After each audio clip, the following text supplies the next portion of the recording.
ஸ்ரீமத் வால்மீகி ராமாயணம் அயோத்தியா காண்டம் சர்க்கம் 107. ராமன் பதில் கூறுதல்.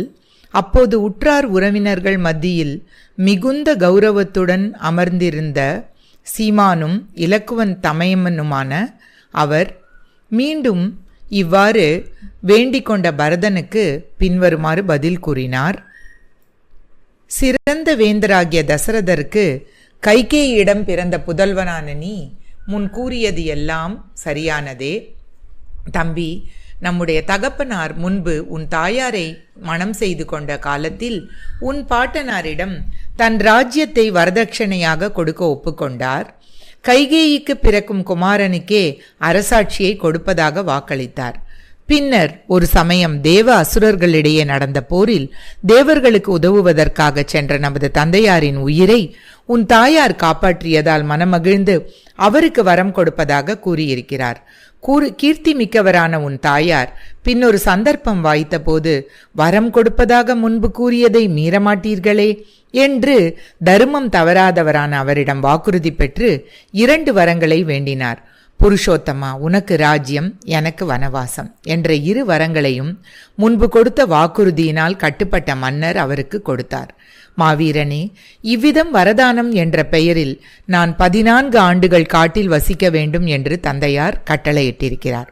ஆகவேதான் சீதையோடும் லக்ஷ்மணனோடும் மனித சஞ்சாரமில்லாத இந்த காட்டிற்கு வந்திருக்கிறேன்.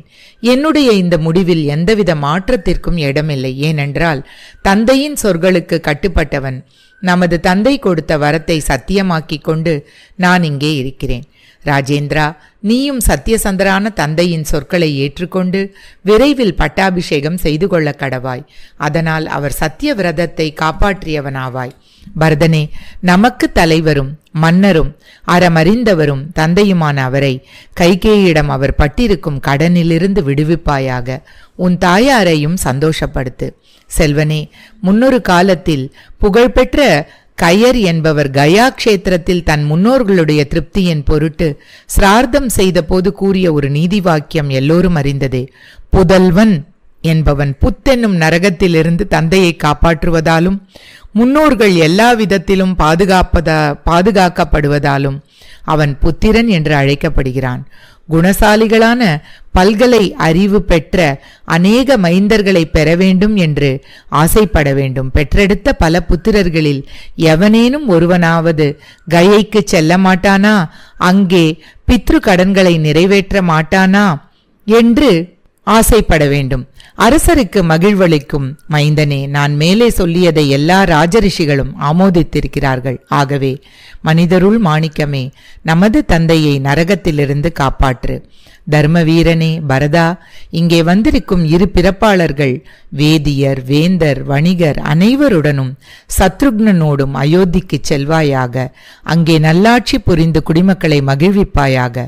மன்னரே, ராமன் பரதனை எவ்வாறு அழைத்ததன் மூலம் பரதனே அயோத்தியின் மன்னன் என்பதை ராமனே உறுதி செய்து அங்கிருந்த அனைவருக்கும் உணர்த்திவிட்டார். இனியும் காலதாமதம் செய்யாமல் நானும் சீதை லக்ஷ்மணனோடு தண்டகாரண்யத்திற்குள் புகப்போகிறேன். பரதனே, நீயே மனிதர்களுக்கு மன்னனாக ஆகுக. மன்னனாக முடிச்சூட்டிக்கொள். நான் காட்டு விலங்குகளுக்கு சிறந்த மன்னனாக ஆவேன். மனத்திருப்தியோடு இப்போது தலைநகரத்திற்கு செல். நானும் மன நிம்மதியுடன் தண்டகாரண்யத்துக்குள் செல்வேன். பரதா, அரச சின்னமான வெண்கொற்ற குடை உன் தலையின் மேல் சூரிய கிரணங்கள் படாமல் குளிர்ந்த நிழலை அடிக்கட்டும். நானும் இந்த காட்டு மரங்களின் அடர்த்தியான நிழலின் கீழ் சுகமாக தங்குவேன். பரதா, மனம் வருந்தாதே. எனக்கு சுமித்ரையின் மைந்தன் லக்ஷ்மணன் முக்கியமான நண்பன் என்பது தெரிந்த விஷயம். சிறந்த அறிவாளியான சத்ருக்னன் சுமித்ரையின் இன்னொரு புதல்வன் உனக்கு உறுதுணையாக இருப்பான். நற்புதல்வர்களான நாம் 4வரும் நம்முடைய மாமன்னரின் கட்டளைப்படியே நடந்து அவரை சத்தியத்தில் நிலை பெற்றவராகச் செய்வோம். ஸ்ரீமத் வால்மீகி ராமாயணம் அயோத்தியா காண்டத்தில் 107வது சர்க்கம் முற்றிற்று.